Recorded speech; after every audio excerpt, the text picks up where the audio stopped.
ત્યારે આપણને પ્રશ્ન થાય કે કેટલાક ખોટા કામ કરે છે છતાં જલસા કેમ કરે છે, અને આપણે સારા કરીએ છીએ તો એ ફળ કેમ નથી મળતું?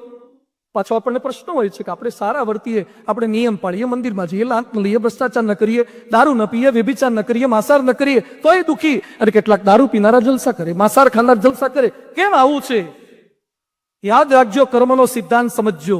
ગામડામાં અનાજ ભરવાની કોઠી આવે, એમાં કોઠીમાં ઉપરથી નાખવાનું, નીચે નાનું કાણું આવે એમાંથી કાઢવાનું. હવે સમજો દ્રષ્ટાંત, એક કોઠીમાં તમે ઘઉં ભર્યા હોય, બીજી કોઠીમાં તમે કોદરા ભર્યા હોય. જે કોઠીમાં ઘઉં ભર્યા છે એમાં નીચેથી ઘઉં નીકળશે, જેમાં કોદરા ભર્યા હશે એમાં નીચેથી કોદરા નીકળશે. ઘઉંની કોઠીમાં ઉપર કોદરા નાખવાના, કોદરાની કોઠીમાં ઉપર ઘઉં નાખવાના.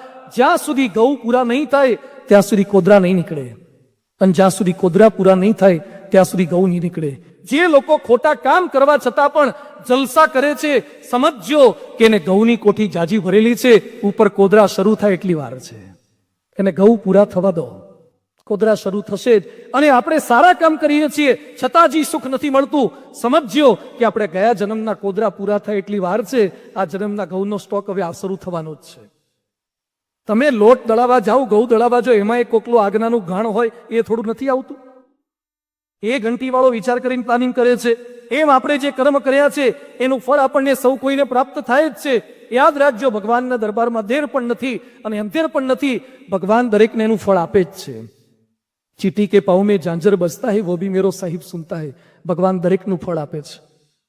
તમે એમ કહેશો ભગવાન પાસે ઉપર જઈશું ને, પછી ભગવાન કહેતે કે દારૂ કેમ પીધો તો, નવરાત્રીને ફરવા ગયો, માંસ કેમ ખાધું? ના ના ભગવાન, હું તો પાલનપુરનો પટેલ, વાણિયો, ચૌધરી, હું તો ક્યારે આવું કરું નહીં.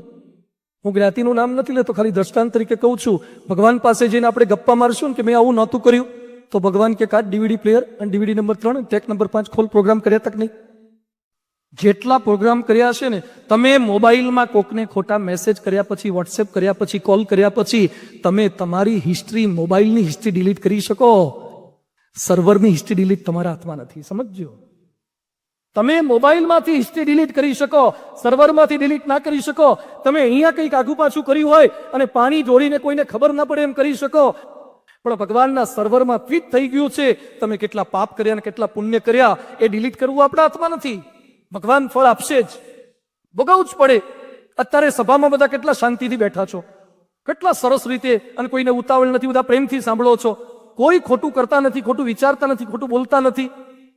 એવામાં અચાનક બહારથી એક ભાઈ આવે અને આગળ પહેલી લાઈનમાં બેઠેલા એક ભાઈ જોરથી 2-3 લાફા મારી દેતો, દ્રષ્ટાંત તરીકે, નહીં મારે, પણ અચાનક કોક આવીને 2-3 લાફા મારે તો આપણને શું લાગે? અરે ભાઈ શું છે આ બિચારા 2 કલાકથી સરસ સાંભળે છે, ડાયા ડમરાથી, વચ્ચે પાણી પીતા નથી, ખીચડી ખાધી નથી, અને તમે એને લાફા કેમ મારો છો?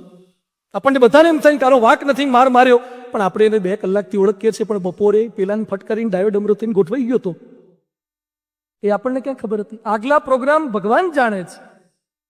એકવાર એક હોટલમાં પોડ માર્યું હતું, ખાવું એટલું ખાઓ, બિલ તમારા દીકરાને દીકરા ભરશે. હોટલનું સરસ બોર્ડ હતું, ખાવું એટલું ખાઓ, બિલ તમારા દીકરાને દીકરા ભરશે. એટલે 2 મિત્રો એન્ટર થઈ ગયા અને ખાધું, પીઝા, પાસ્તા, જેટલું ફાવે એટલું, છોલે ભટુરે બધું એટલું માગ્યું ને, 500, 700, 800 રૂપિયાનું ખાઈ ગયા. અને બહાર નીકળ્યા, ભાઈ ઓળકા ખાતા ખાતા સ્પ્રાઇટ પીધી, સોડા પીધી, બધું કેટલું પીધું, બહાર નીકળ્યા અને ત્યાં 1500 નું બિલ આવ્યું. એ કે ભાઈ બોર્ડ માર્યું છે ને ખાવું એટલું ખાવ, દીકરાને દીકરા બિલ ભરે, આ બિલ શેનું આવ્યું? એ કે તમારું નથી, તમારા દાદા ખાઈ ગયા હતા ને એનું છે. આ તમારા દાદા પ્રોગ્રામ કરી ગયા હતા એનું બિલ છે. એમ કેટલાકને અત્યારે ફળ મળે છે, તમને કેટલાકને ગરીબ જુઓ એટલે દયા આવે છે, ને આવી જોઈએ, દયાનો વાંધો નથી. કેટલાકને અપંગ જોઈએ એટલે એમ થાય છે કે આની સાથે કેમ એવું થયું? કર્મનો સિદ્ધાંત છે. જેણે આગલા જન્મની અંદર કોઈને લેશ માત્ર દીધું નથી, એને આ જન્મે લોકો પાસેથી વાડકો લઈ લઈ લેવાનો વારો આવશે.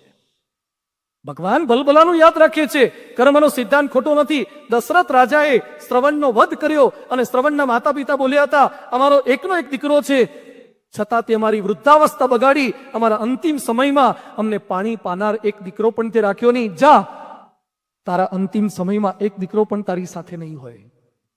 અને દશરથ રાજાને ત્યાં 4 દીકરા હતા, છતાં રામ લક્ષ્મણ જંગલમાં હતા અને ભરત અને શત્રુઘ્ન માતાના ત્યાં ગયેલા હતા, મામાના ત્યાં ગયેલા હતા.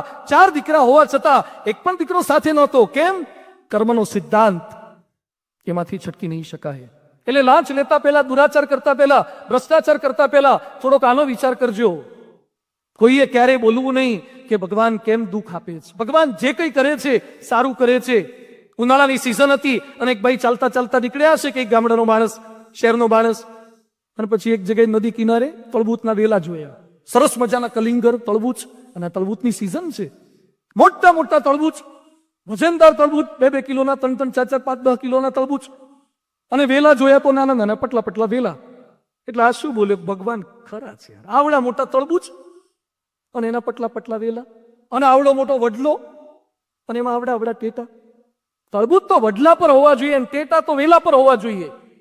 અને પછી ભગવાનની ટીકા કરતો કરતો વડલા નીચે ગયો, પાછો ટેટા જો કે ભગવાન બાફે જ છે.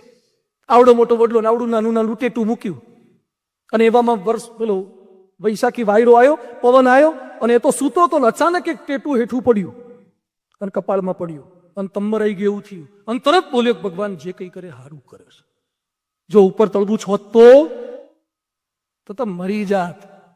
એટલે તળબૂચ જ્યાં હોય ત્યાં ભલે રહ્યું ને ટેટા જ્યાં હોય ત્યાં ભલે રહ્યા. તું તારું સંભાળ ને. ભગવાનને શિખામણ આપવા જાય કે ભગવાને આમ કરવું જોઈએ. એકવાર એક ભક્ત ને ભગવાન વચ્ચે સંઘર્ષ થયો. ભક્ત ભગવાનને કે ભગવાન તમને ચલાવતા આવડતું નથી, એક દિવસ મને ભગવાન થવા દો. ભગવાન કે તું ભગવાન થઈશ? હા કે મારે ભગવાન થવું છે, એક દિવસ મને ભગવાન થવા દો અને તમે ભક્ત થઈ જાઓ. ભગવાન કે પણ એક શરત છે, તારે કશું બોલવાનું નહીં, જેમ ચાલે છે એમ ચાલવા દઈશ. હા કે ચાલવા દઈશ, પણ મને ભગવાન થવા દો. એટલે મૂર્તિમાં ભગવાન થઈને ઉભો રહી ગયો મંદિરની અંદર. ભગવાન કે બોલતો નહીં. હા કે નહીં બોલું. અને પેલો ભક્ત ભગવાન થઈ ગયો, ભગવાન ભક્ત બની ગયા. અને આ બાજુ પેલો ભગવાન બનીને બેઠો તો ત્યાં જ એક શેઠ આવ્યા, પૈસાદાર હતા શેઠ. અને પછી ભગવાનને પ્રાર્થના કરે છે, ભગવાન બહુ પૈસા તો છે પણ મોટી કરોડોની ડીલ થાય એવું છે, અને કૃપા કરજો કે મને લાખો કરોડોનો નફો થાય. એમ પ્રાર્થના કરીને તરત દંડવત કરવા માટે હુઈ ગયા.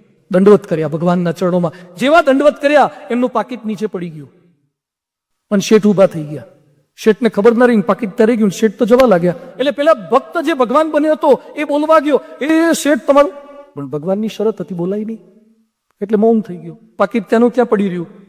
અને પછી એક ગરીબ માણસ આવ્યો, એને ભગવાનને પ્રાર્થના કરી, ભગવાન આટલા વર્ષોથી તમારી સેવા પૂજા કરું છું, આજ સુધી કંઈ માગ્યું નથી. હવે મારી એકની એક દીકરીના લગ્ન છે અને લગ્ન કરવા માટે પૂરતા પૈસા નથી, તો થોડી કૃપા કરજો. એમ પ્રાર્થના કરીને એને દંડવત કર્યા. જેવા દંડવત કર્યા અને હાથમાં પાકીટ આવ્યું. પેલો કે વાહ, તમારે તો થોડી ઘણી મુદત નથી, તરત આપો છો. રાજી થઈ ગયો, પાકીટ લઈને જવા ગયો. ત્યાં પાછા ભગવાન બોલવા ગયા, એ ભાઈ, ત્યાં ભગવાનની શરત હતી બોલવાનું નહીં. એટલે બોલાય નહીં, જે થાય એ થવા જ દેવાનું, જોવા જ દેવાનું. અને ત્યાં ત્રીજો એક માણસ આવ્યો, એ નાવિક હતો અને બોટની અંદર અઠવાડિયા સુધી જવાનો હતો, ઊંડે ઊંડે દરિયામાં જવાનો હતો. એટલે ભગવાનને પ્રાર્થના કરી, ભગવાન સુનામી ના આવે, વાવાઝોડું ના આવે, મારી બોટને કે મને નુકસાન ના થાય એવું કરજો. અને અચાનક એ વખતે જે પહેલા જે શેઠ આવ્યા હતા, જે પોતાનું પાકીટ ભૂલી ગયા હતા, એ તપાસ કરતા કરતા આવ્યા, ક્યાંય ન મળ્યું. એટલે પોલીસને લઈને આવ્યા અને પોલીસને કહે છે, આ જ માણસ મારા ગયા પછી આવ્યો લાગે છે, એને પકડી લો. પેલો કે મેં નથી લીધો. શેઠ કે પકડી જ લો. અને પેલાથી હવે ના રહેવાયું. એટલે પેલા ભગવાન જે ભક્ત બન્યો હતો એ બોલી ગયો કે એનો કોઈ જ વાંક નથી, એને પાકીટ નથી લીધું. આની પહેલા એક જણો આવ્યો હતો ને એ લઈને ગયો છે. એટલે પેલાને જતો કર્યો, અને જે પેલો ગરીબ આવ્યો હતો દીકરીના લગ્નની વાત કરવા માટે, એને પકડીને લઈ ગયા. સાંજ પડી ગઈ. પછી ભક્તને ભગવાન ભેગા થયા.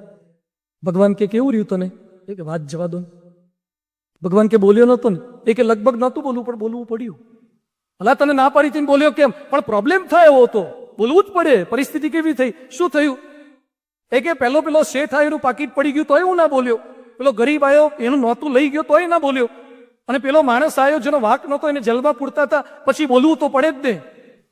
ભગવાન કે મૂર્ખ, મેં કેટલું પ્લાનિંગ કર્યું હતું, અને પણ પેલા શેઠનું પાકીટ પડી ગયું. ભગવાન કે શેઠને મેં અઢળક રૂપિયા આપ્યા છે, પણ કોઈ દારો ગલ્લા પેટી મારો રૂપિયો નથી નાખતો, એટલે મારે પરાણે એનું પાકીટ પાડવું પડ્યું. યાદ રાખજો, ન નાખતા હોય એટલે મારે એનું પાકીટ પાડવું પડ્યું. તો કે એ તો સારું વ્યાજબી કહેવાય, પાકીટ તમે સારું પાડ્યું, એ તો ખોટું ના કહેવાય, મારી ભૂલ કહેવાય. પણ કે પેલો ગરીબ આવ્યો, એ પાકીટ નહોતું તો લઈ જાય. ભગવાન કે વર્ષોથી દીવાબત્તી અગરબત્તી કરે, નાળિયેર વધે, કોઈ દિવસ માગ્યું નથી, અને પહેલી વાર એને માગ્યું એટલે મેં શેઠ પાસેથી લઈ અને પેલા ગરીબને આપ્યું. એમાં ખોટું શું કર્યું? તો કે એ બરાબર છે. પણ ભગવાન ત્રીજી વસ્તુમાં તો તમે થાપ જ ખાવાના હતા.